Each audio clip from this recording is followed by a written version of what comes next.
Ayan na ang aking mga ingredients. So, hihintayin ko na lang yung chicken na lumambot para mahimay-himay ko na at masimula ng igisa.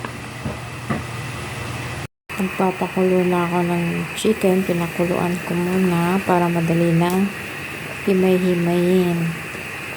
Ayan. Hintayin na lang maluto. So, nahimay na. Ready to cook na. Ayan. So, kailangan ubusin yung isang boteng mantika. Ayan na natin yung sibuyas. So, pagsabayin mo lang.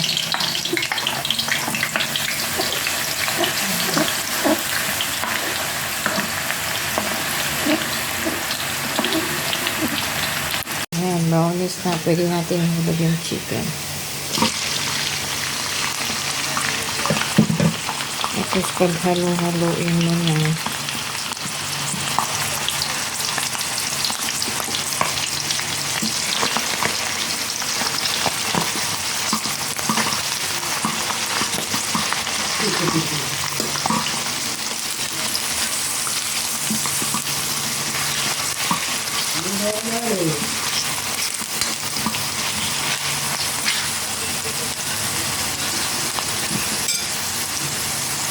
Lagay ko na yung toyo.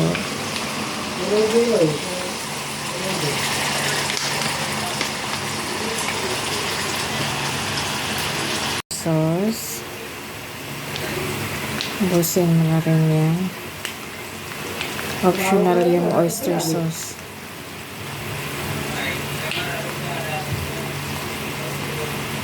Black pepper. Paghalo-haloin na sila dyan. Mix together. Then, seasoning. Kung gusto nyo ng seasoning, dagdag pang sarap din. Then, mix-mix lang. Halo-halo. Mamantika siya.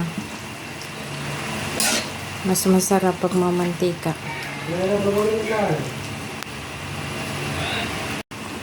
Ayan. Halo-halo lang. Mamantika siya. Masarap pag mamantika din naman. Dinagdagan ko na ng black pepper.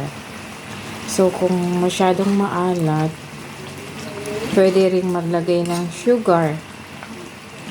Depende sa inyo. Ako lalagyan ko to ng sugar after. Ng konti lang. Tapos, yan. Ihalo-haloin lang hanggang medyo flex na siya at mawala yung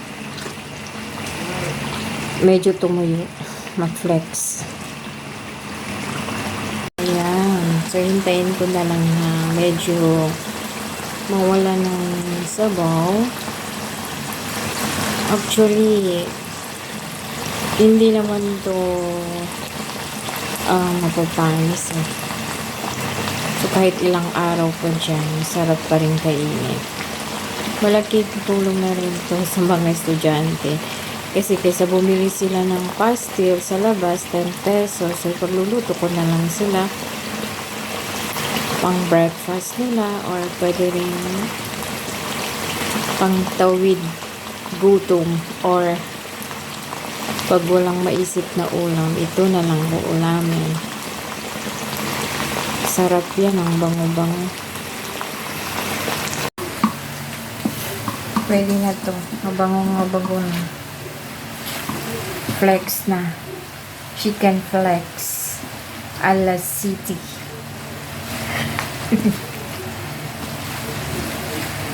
Mabango, masarap, ready to eat na. Charan, luto na. Pastil a la city.